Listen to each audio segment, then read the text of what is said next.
Sa hapon pong ito mga kapatid, pag-uusapan natin ikalawang kategorya ng kasamaan. Wala pong iba kundi ang kamatayan.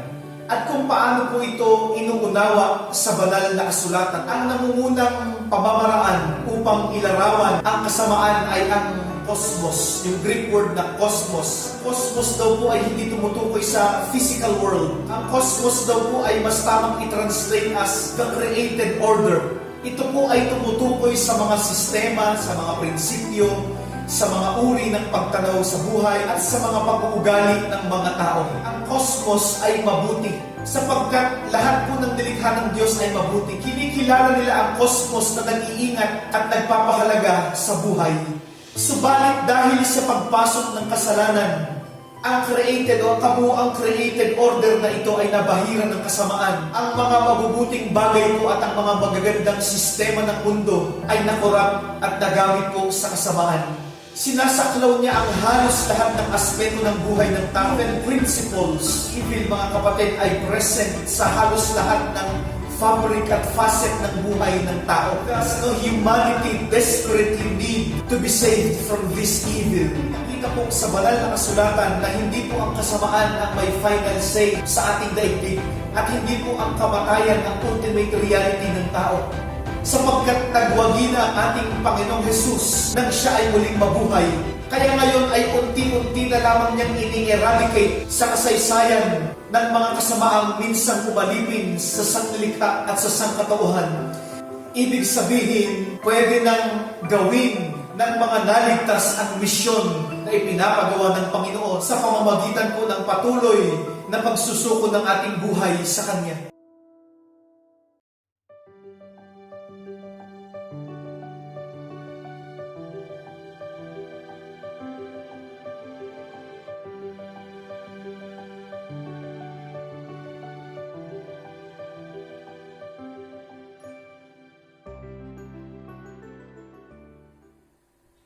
Magandang hapon po sa ating lahat mga kapatid.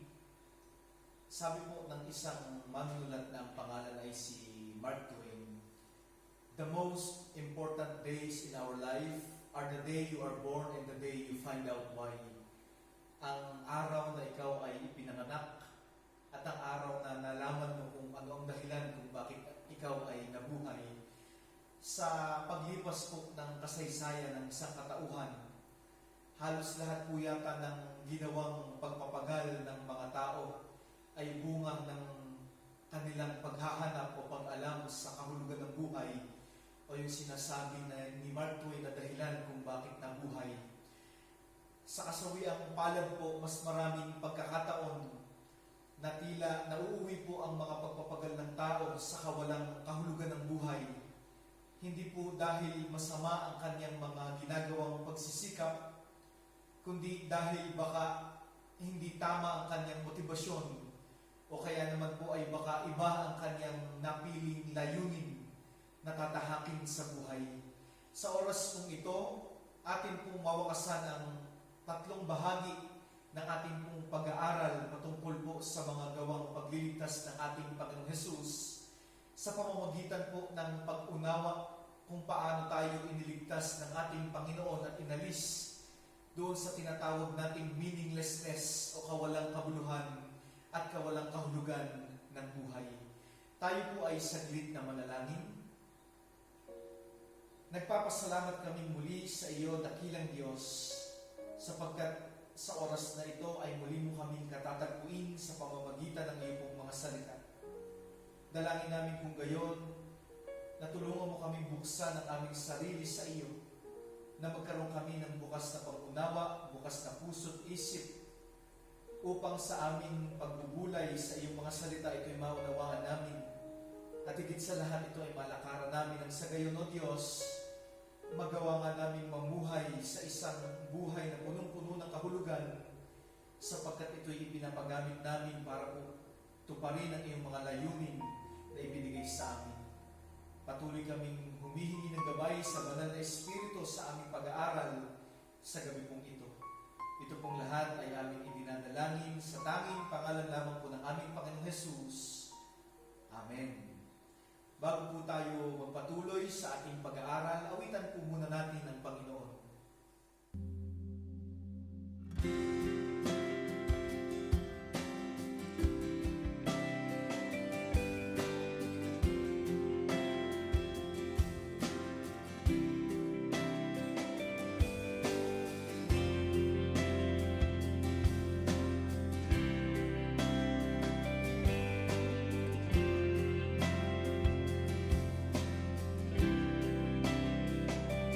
Thousand times I've failed, still your mercy remains.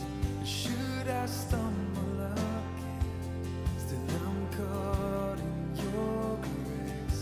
Everlasting, your light will shine when all else fades. Never ending, your glory goes beyond all fame.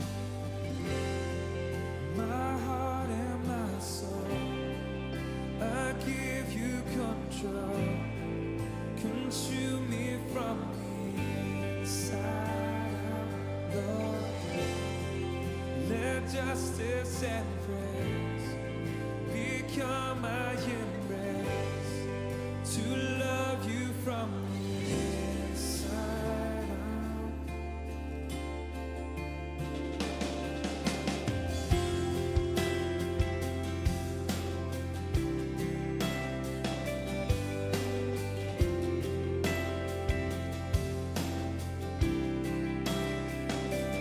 Will above all else, my purpose remains.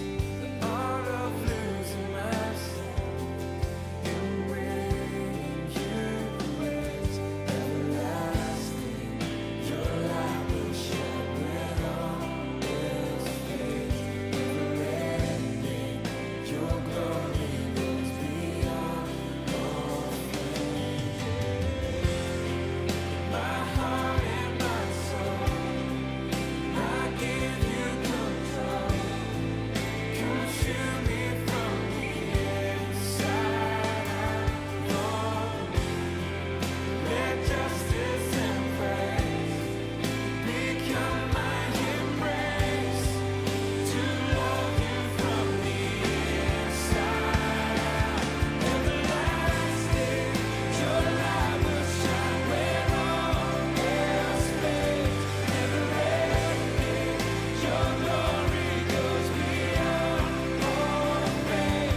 And the cry of my heart is to bring you praise from the inside out. Lord, my soul cries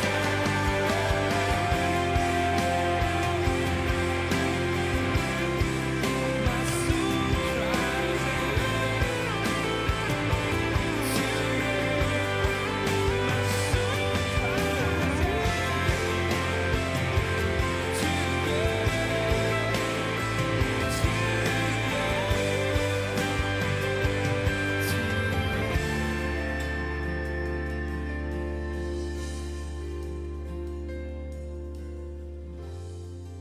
My heart and my soul, I give you control. Consume me from the inside out, Lord. Let justice and praise become my embrace. To love you from the inside out. Everlasting, your light will shine when all else fades. Never ending, your glory goes beyond all fame.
Inaanyayahan ko po kayong buksan ang inyong mga banal na kasulatan sa aklat ng mga Hebreo, 2 kabanata, ang talata po ay 10. At gayon din naman po sa 12 kabanata, ang talata po ay 2. Ganito po ang sinasabi sa 2 kabanata, ang talata po ay 10. Sa pamamagitan ng mga pagtitiis, siya ay ginawang ganap ng Diyos, at nang sa gayon ay makapagdala siya ng maraming tao patungo sa kalwalhatian. Ito'y dapat lamang na gawin ng Diyos na lumikha at nangangalaga sa lahat ng bagay, sapagkat si Jesus ang tagapangunan ng kanilang kaligtasan. Gayon din naman po sa 12 kabanata, ang talata po ay 2. Ituon natin ang ating paningin kay Jesus, na siyang pinagmumulan at kabuuan ng ating pananampalataya. Dahil sa kagalakang naghihintay sa Kanya, hindi niya ikinahiya ang mamatay sa krus, at siya ngayon nakaupo sa kanan ng trono ng Diyos. Pinagpala po ng Diyos ang pagkabasa ng Kanyang mga salita. Patuloy niya nawang idagdag sa atin ang pagkaunawa sa mga ito.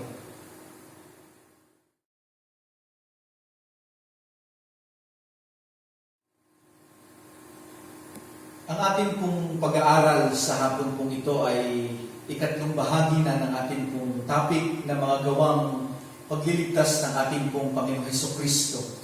Kung maaalala po natin sa ating pong dalawang nakaraang aralin, tinalakay po natin ang ginawang pagliligtas sa atin ng Panginoon mula po sa pagkawalay o alienation, at gayon din naman po sa kasamaan at kamatayan. Sa oras pong ito, unawangin naman po natin kung paano tayong iniligtas ng ating pong Panginoong Jesus mula sa kawalang kahulugan at kabuluhan ng buhay. Sa nakalipas pong ilang taon na ako ay palagi pong laman ng mga bookstores, ito man po ay sa loob ng mall o kadalasan din naman po mga kapatid ay sa mga online bookstores, mayroon pong common na bagay ang aking napapansin. At yun po ay ang pagiging mas mabenta ng tinatawag natin na mga self-help o self-improvement books. In fact, kahit kayo po mismo ang mag-browse ngayon sa mga online stores ng mga printing press, ito man po ay sa Pilipinas o international, ito pong mga librong ito ang lalabas sa mga suggestions, sapagkat napakalaki po ng demand internationally ng mga libro tungkol po sa self-help and self-improvement. At kapag tinignan mo ang content ng mga librong ito, iisa lamang po ang kanilang ina-address. At ito po ay ang usapin tungkol po sa kahulugan at layunin ng buhay, and specifically kung paanong gagawing meaningful ang buhay at ang mga ginagawa sa buhay ng isang tao. Generally speaking, maganda po ito sapagkat maraming available na libro na maaaring makatulong sa mga tao upang magbigay ng information tungkol po sa topic na ito. Subalit, sa kabilang banda naman po, nakakalungkot ding isipin na sa ating pong panahon kung saan iniyayabang ng ating mundo ang napakaraming achievement sa maraming larangan, lumalabas pa rin po na maraming tao ang nabubuhay doon sa tinatawag nating meaninglessness o kawalang kahulugan ng buhay. Kung kaya't humahanap ang mga tao ng tulong sa kung ano-ano at sa kung sino-sino. At nakakalungkot din naman pong isipin na sinasamantala din naman ito ng mga tinatawag nating consumeristic writers para sumulat ng mga libro at pagkakitaan din naman ang mga nararanasan na meaninglessness ng mga tao. Hindi po natin nilalahat ng mga author, subalit may mga author po na sadyang ginagawang kapital ang pagsusulat ng libro, sapagkat kapag binasa po natin ang maraming tinatawag na self-help books na ito, mapapansin po natin wala naman talaga silang ini-offer na solusyon, or at least man lang sana ay mga paunang hakbang upang matuklasan ng mga tao ang kahulugan at layunin ng buhay. At isang bagay pa po ang napansin ko, ginagawa po nilang series sa nakakita Para ma-discover mo ang meaning ng buhay, bibili ka ng mga series ng mga libro upang basahin kung paanong nadiskubre ng manunulat, nadiskubre ang meaning ng buhay at ito'y kanyang isinulat. Kaya naman po, makikita natin even the experience of meaninglessness of many people is being used for profit. Ganito po ka-cruel ang mundo natin na nag-i-struggle na nga ang napakaraming tao sapagkat hindi nila mahanap ang kahulugan ng buhay, subalit kinakapital pa ang karanasan na ito at ginagamit upang pagkakitaan. Siguro naman po makikita natin hindi lamang po sa industriya ng pagsulat nangyayari ang bagay na ito. Indeed, lahat po yata ng mga produkto as well as many forms of entertainments nowadays, kinakapital yung kawalan o yung pagkawala ng layunin o yung hindi pagkaunawa ng layunin at kahulugan ng buhay ng marami pong tao. At ipinuportray nila na ang mga bagay na ito ay alternatibo, no? And they even proclaim or claim that yung ino-offer nila ay cure para po sa meaninglessness, mga kapatid, ng mga tao. So napakahalaga, mga kapatid, siguro maunawaan po natin, no, biblically speaking, ano po ang dahilan ng pagkawala ng kahulugan ng buhay ng mga tao sa mundo. Sabi po ng isang theologian, si Gerald O. Collins, sabi niya sa kanyang libro, sin can be evaluated as culpable meaninglessness. All sins are simply not right and rise up against the just order of things. Kung maaalala po natin ay pinag-usapan po natin sa mga nakaraang aralin, specifically sa ating pong pinag-aralan last Friday, tinalakay po natin yung cosmos or more specifically yung corrupted cosmos. At sinabi natin na dahil sa kamatayan at muling pagkabuhay ng Panginoong Hesus, maging itong cosmos na ito, itong created order na ito, na nakurap, ay kanyang tinubos at ipinailalim sa kanyang paghahari. Kaya naman, mayroong tinatawag ang banal na kasulatan na new creation, isang bagong sangnilikha. Kalakip po ang isang bagong uri ng buhay, kung saan ang paghahari ay ibinibigay po sa ating Panginoong Hesukristo. And therefore, no, the corrupted created order, sabi doon, became, no, sa sinabi ni Gerald O. Collins, it became a just order of things o just created order. At sabi po doon ni Gerald O. Collins, all sins rise up against the just order of things. Ang kasalanan po ng tao ay laban at taliwas sa katuwiran o sa kabanalan at sa kadalisayan ng bagong kaayusan ng pamumuhay na itinatagpo ng ating Panginoong Hesukristo nang siya ay muling nabuhay. Ibig sabihin, ito po ang dahilan kung bakit nakararanas ang maraming tao ng meaninglessness. Sapagkat ang kanila pong tinataglay ay yung tinatawag po natin na unredeemed desires. Mga kagustuhan na hindi ayon sa kalooban ng Diyos. Lalong-lalo na po kung isang tao ay hindi pa nakararanas ng pagpapanibagong buhay sa pamamagitan po ng pakikipag-isa sa ating Panginoong Hesus. Ibig sabihin, ang kanyang kagustuhan ay nananatili pa rin doon sa tinatawag nating old order. Ayon pa rin sa lumang takbo o sistema ng mundo, o ayon pa rin doon sa tinatawag nating unredeemed created order, kung saan iniligtas tayo ng Panginoong Hesukristo. Napakaganda po ng sinabi ng isang manunulat ng pangalan ay si Walter Wick. Sabi niya, many people suffer because while God is creating something new in the world, many are so hidebound in their old ways of life. Therefore, the newness is too foreign to them that it becomes a source of their frustration. Tulad po ng natalakay sa nakaraang aralin, dahil nga ang paghahari sa sanlibutan ay inilipat na sa Panginoong Hesus, unti-unti na niyang ini-implement ang iba't ibang uri ng pagpapanibago sa lahat ng aspeto ng buhay sa sanlilikha ayon sa kalooban ng Diyos. At ito po ay ginagawa niya on a cosmic level.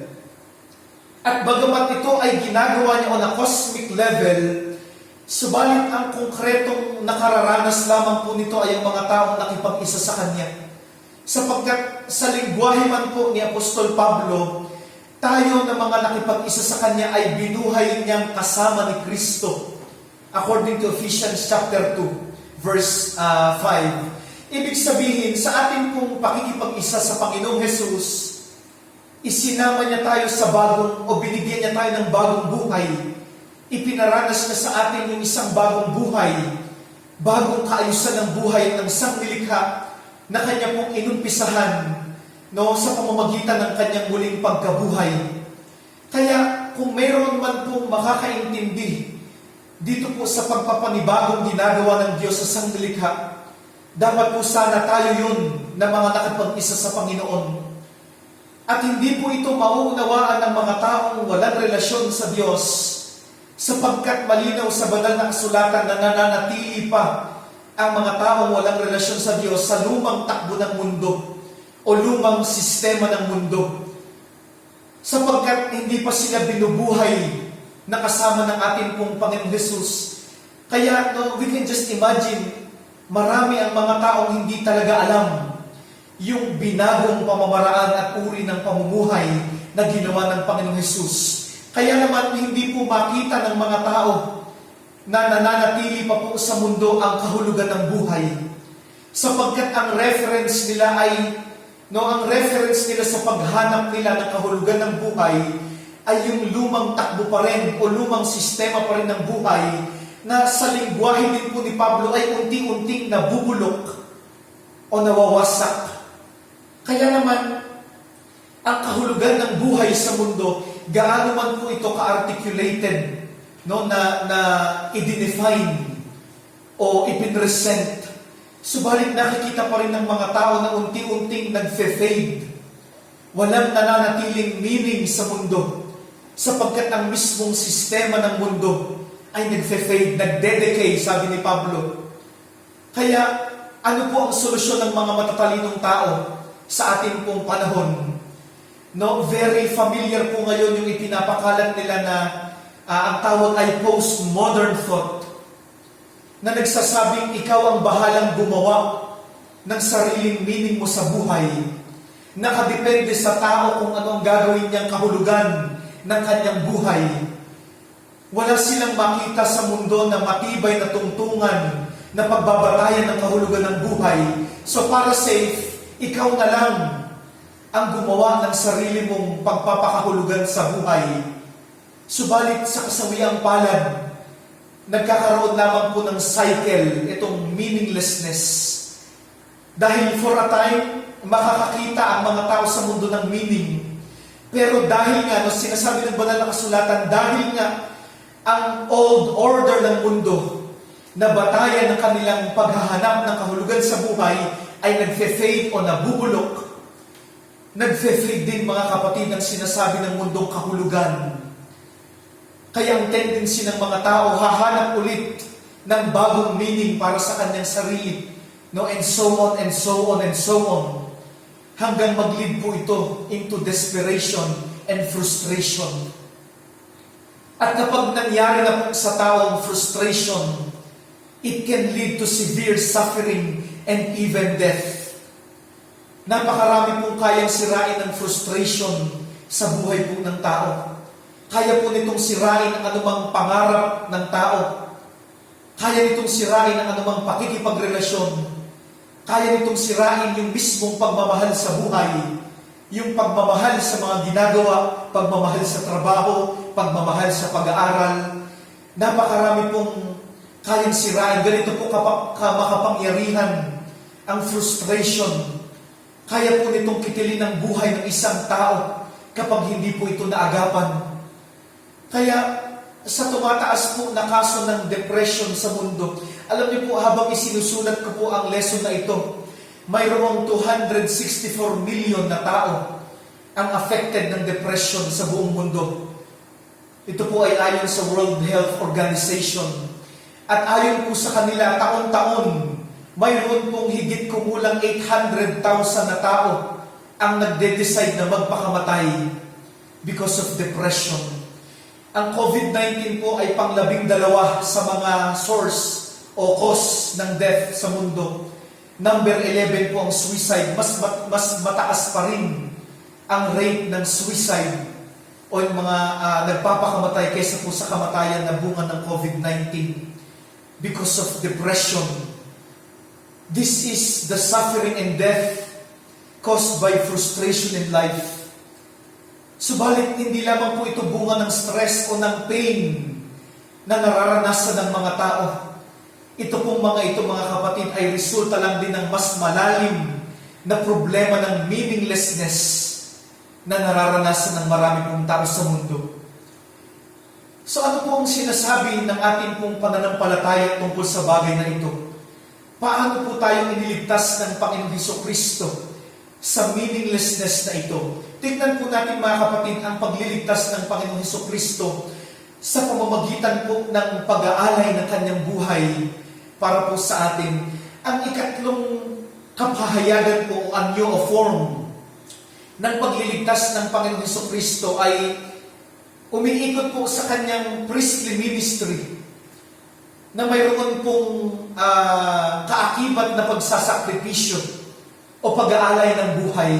Siya ay nag-alay ng kanyang buhay ng minsanan, subalit ang minsanang paghahandog na ito ng kanyang sarili ay ginawang sapat ng Diyos upang tubusin ang sangkatauhan. At ito po mga kapatid ay nagresulta sa bagong buhay at bagong pakikipagrelasyon, pakikipagtipan ng Diyos sa mga naligtas na nagdulot po sa atin ng pagkaunawa sa totoong kahulugan ng buhay. Subalit, ang pag-aalay po na ito ng ating pong Panginoon Hesukristo, no, sa anyo ng kanyang naranasan na brutal suffering and violent death, ito po ang naging central theme ng gospel. Kaya, hayaan niyo pong i-reiterate ko ito, ang kaparaanan ng pagliligtas sa atin ng Panginoong Hesus ay sa pamamagitan ng pagpapakasakit o pagdurusa at kamatayan. Kaya siguro magtataka po tayo, bakit kaya pinili ng Diyos na ang maging ekspresyon ng pagliligtas o pamamaraan ng pagliligtas ng Panginoong Hesus ay ang suffering and death? Sa pananaw po, mga kapatid ng mundo, ang pagdurusa sa buhay at ang kamatayan, ang dalawa sa pinaka-meaningless and purposeless na bagay na maaaring maranasan ng tao, di po ba? Subalit ironically, ito ang ginamit na means ng Diyos upang ibalik sa tao ang meaning and purpose. Sapagkat naligtas tayo and therefore, ibinalik po sa atin ng Diyos ang kahulugan ng buhay at ibinalik niya tayo sa tunay na layunin ng buhay sa pamamagitan po ng Panginoong Hesus na dumanas ng kahirapan at kamatayan. Sabi po sa tekstong batayan ng ating pong pag-aaral sa Hebrews chapter 2 verse 10, nais ko pong basahin ito sa English.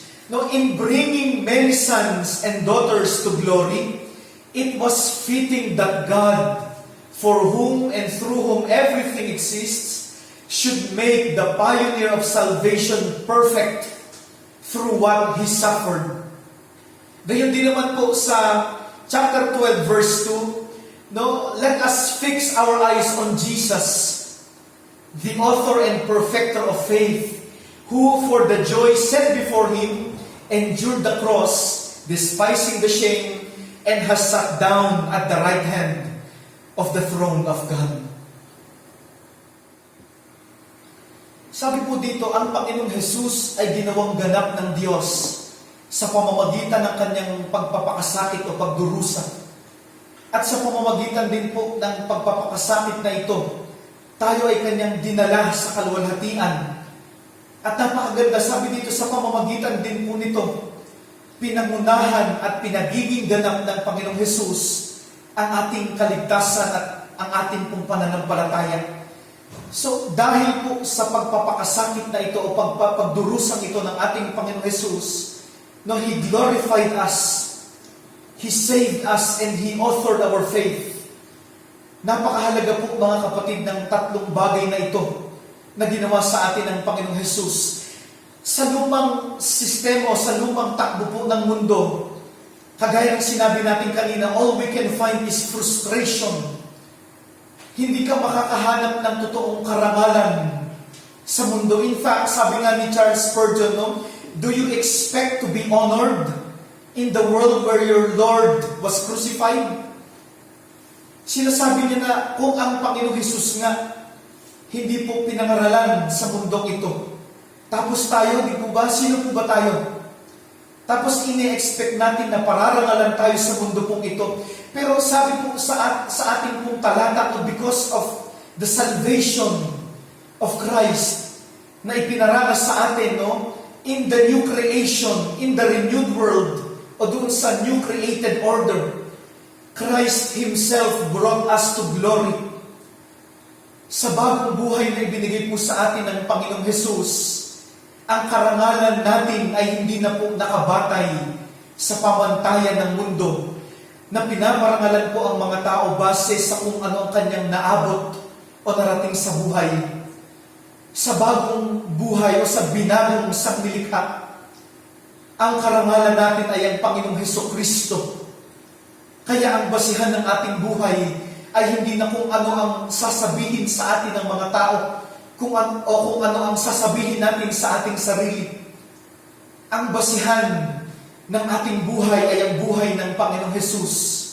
At sa harapan ng Diyos, no, this Christ-like life is the ultimate glory.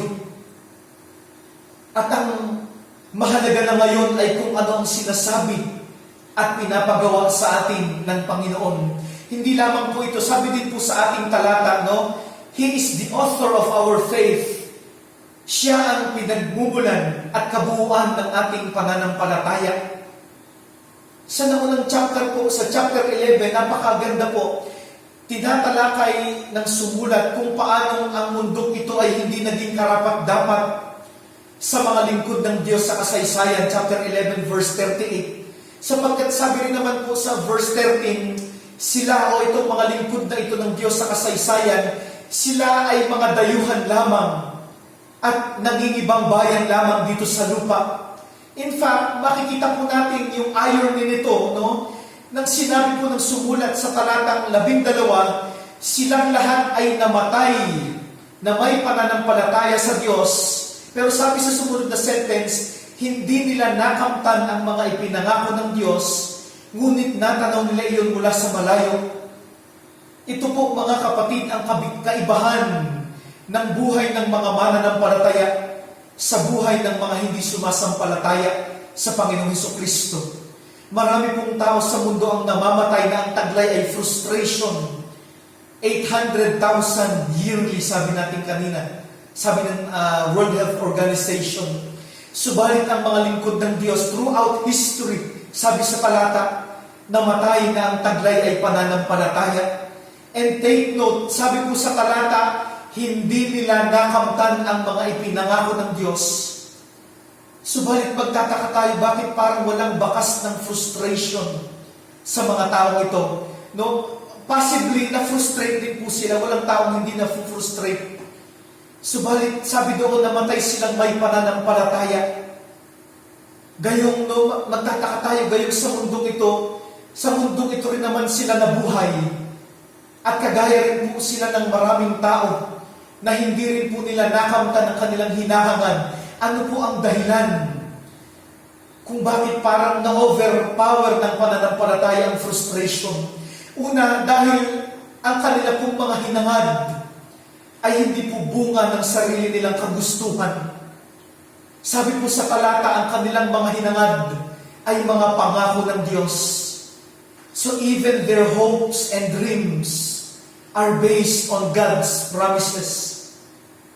At ang pangako ng Diyos, bagaman maaari naman nating matanggap at maranasan sa mundong ito, subalit hindi po ito limitado o natatapos sa daigdig na ito.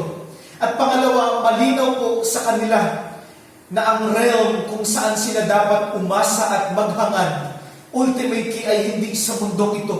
O to put it more accurately, hindi sa lumang takbo o sistema ng mundo, no, nakabase ang kanilang pag-asa at mga paghahangad sa buhay, kundi sa kaharian ng Diyos, na ang description po sa verse 16 ay isang lungsod na higit na mabuti ang lungsod na nasa langit.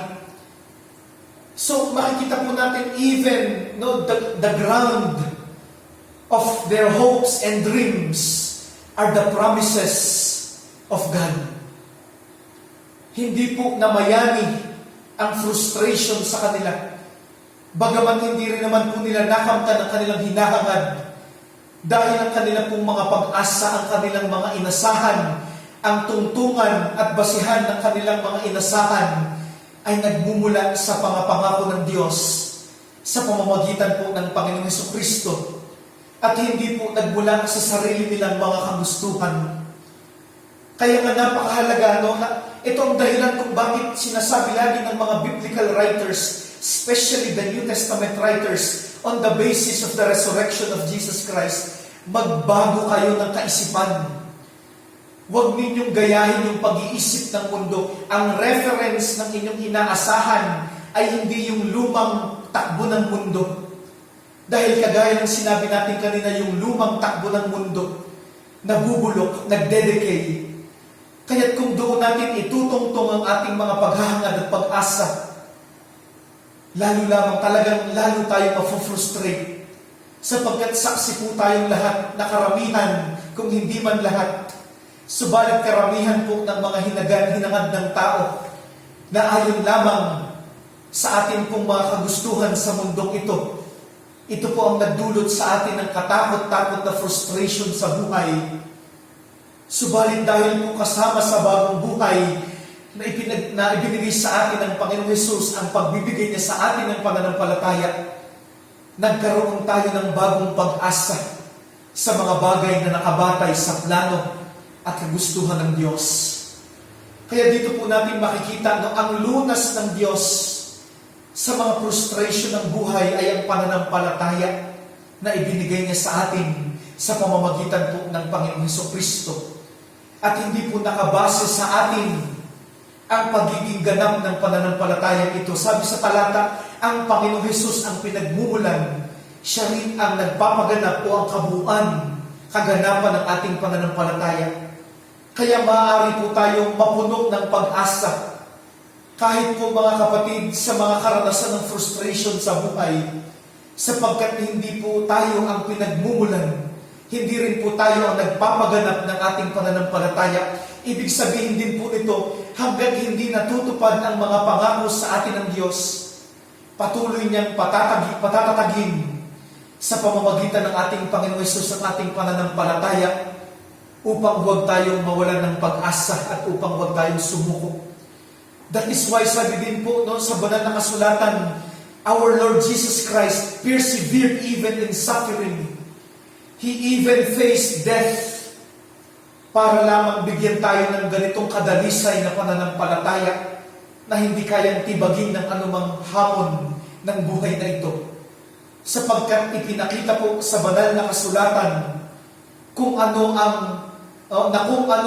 pinakakinatatakutan ng mga tao, kung ano ang tinitignan ng mga tao na walang kahulugan at layunin. Ito po ang siyang ginamit ng Diyos na kaparaanan upang tayo ay iligtas at upang bigyan ng kahulugan at layunin ng ating pong buhay. Kaya, dahil po sa ginawa ng ating Panginoong Hesukristo, in obedience to the Father, niyakap niya ang paghihirap, ang pagdurusa, at kahit po ang kamatayan. Kaya dito po natin makikita even suffering and death, nagkaroon po ng kahulugan in light of the gospel, sapagkat ito ay ginamit ng Diyos para sa kanyang layunin. Kaya dito rin natin makikita, mga kapatid, kung ang suffering at ang kamatayan ay nagkaroon ng kahulugan at layunin dahil po sa ginawa ng Panginoong Hesukristo, gaano pa po kaya, mga kapatid, ang mga bagay na ginagawa natin. Lalong-lalo na po kung itong mga bagay na ito ay ginagawa natin sa paglilingkod sa Diyos upang tayo maging daluyan din naman ng pagpapala sa ating kapwa. We should find meaning in the gospel, in the life of Christ, in the teachings of Christ. At hindi po natin dapat hinahanap ang kahulugan ng buhay sa lumang sistema o takbo ng buhay na ito sapagkat sa talagang mafufrustrate po tayo. Kaya naman, sa oras na ito mga kapatid ay patuloy ko po kayong inaanyayahan na pagbulayan at talakayin ang mga bagay pong ito sa ating pong mga tahanan sa pamamagitan po ng mga katanungan na ating pong makikita sa ating pong mga screen.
Pasalamatan po natin ang Diyos sa kanyang mga salita sa atin sa gabi pong ito.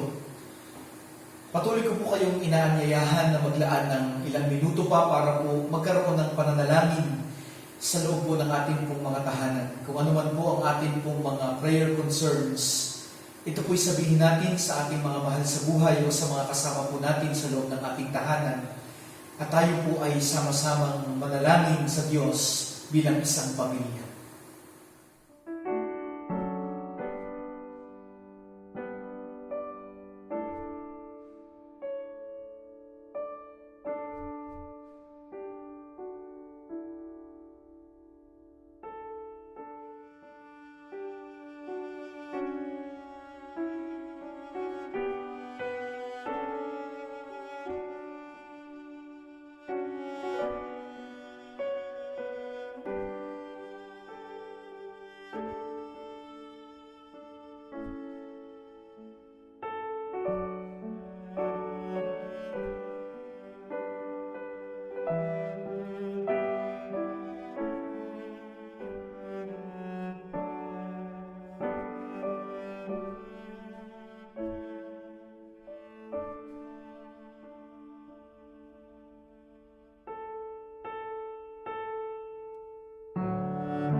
Tayo po ay manalangin. Panginoon, sa pagkakataon ito kami po ay nagpapasalamat sa binigay mo, Panginoon, na pagkakataon na kami ay makabahagi, Panginoon, sa gawain ito. Maraming salamat po dahil alam namin na ikaw ang kasama namin, Panginoon, sa pag-aaral ng iyong mga salita. At katulad, Panginoon, ng sinasabi sa iyong mga salita, Panginoon, salamat po sa buhay na patuloy na pinagkakaloob mo sa amin, sa kaligtasan, Panginoon, at sa pananampalataya, Panginoon, na ipinakita mo, Panginoon, sa bawat isa sa amin, Panginoon. Salamat po dahil mas lalo naming naintindihan ang tunay na kahulugan ng buhay, ang tunay na kahulugan ng aming kaligtasan, at maging ang buhay na pahiram mo, Panginoon, sa bawat isa sa amin. Ang dalangin po namin, magamit po namin ito, Panginoon, ng bawat isa sa amin, Panginoon, lalo na, Panginoon, sa panahon ng pandemyang ito, Panginoon, maging matatag ang bawat isa sa amin, sa pananampalataya, Panginoon, sa iyo, bagamat kami ay naharap sa maraming pagsubok, Panginoon, ng aming buhay. Ang dalangin ko po, Panginoon, patuloy na patatagin mo ang bawat isa, lalo na, Panginoon, ang bawat miyembro, Panginoon, ng iglesyang ito sa pananampalataya, Panginoon, sa iyo. Patuloy na maramdaman nila, Panginoon, ang katatagan, Panginoon, ng pananampalataya, Panginoon, ng bawat isa sa amin, sa kabila ng mga nararanasan namin, Panginoon, sa kabila ng mga problema na aming kinakaharap. Ang dalangin ko po, patuloy na kami ay iyong palakasin, at patuloy, Panginoon, na ipakita mo lalo ang iyong kabutihan, ang iyong pag-ibig, Panginoon, at ang tunay na kahulugan ng iyong pagliligtas, Panginoon, sa bawat isa sa amin, Panginoon. At nawa, Panginoon, ang bawat isa sa amin ay maging magandang halimbawa rin, Panginoon, sa iba, lalo na po, Panginoon, sa mga tao na amin nakakasalumuha, Panginoon, sa araw-araw. Nawa maipakita namin ang tunay na pananampalataya na ibinigay mo, Panginoon, sa bawat isa sa amin. At Lord, ang dalangin ko po, ikaw din ang tumugon, Panginoon, sa pangailangan ng bawat miyembro ng iglesyang ito, Panginoon. Kung sino man, Panginoon, may mga karamdaman, pangailangan, Panginoon, pinansyal, mga pangailangang kalakasang spiritual, Panginoon, ang dalangin namin, patuloy na ikaw ang magsusupply ng mga ito, Panginoon, sa bawat isa sa amin. At ang dalangin po namin, huwag mong hayaan, Panginoon, na ang bawat isa ay manghina, Panginoon, sa pananampalataya, Panginoon, sa iyo. Lalo po naming maramdaman, Panginoon, ang tunay na pagmamahal at ang kaligtasan na patuloy na pinagkaloob mo, Panginoon, sa bawat isa sa amin. At ang dalangin ko po, Panginoon, patuloy na sa mga susunod na pagkakataon ay mas malaya ka naming mapapurihan, mapasalamatan, Panginoon, ng sama-sama, Panginoon, sa iglesyang ito. Ang dalangin po namin, ikaw ang patuloy na kumilos at gumawa ng paraan upang matigil na, Panginoon, or malunasan na, Panginoon, ang aming nararanasang COVID na ito, Panginoon, sa aming bansa at sa aming kapaligiran, Panginoon. Ang dalangin ko po, ikaw ang kumilos sa mga doktor, sa mga namumuno sa aming bansa, maging sa aming bayan, Panginoon, upang maging matalino, Panginoon, sila sa patuloy na pagsupo, Panginoon, sa karamdamang ito o sa mga sakit na ito, Panginoon. Maraming salamat po, at ang patuloy namin dalangin, ang patuloy na katatagan ng pananampalataya at ang tunay na kahulugan ng buhay ay maramdaman ng bawat isa sa amin simula ngayon hanggang sa mga susunod na panahon, hanggang sa muli kami ay magkasama-sama sa pagsamba at patuloy na pagpupuri, Panginoon, sa iyo. Maraming salamat po. Ang lahat ng ito ay dinadalangin namin sa pangalan ni Jesus. Amen.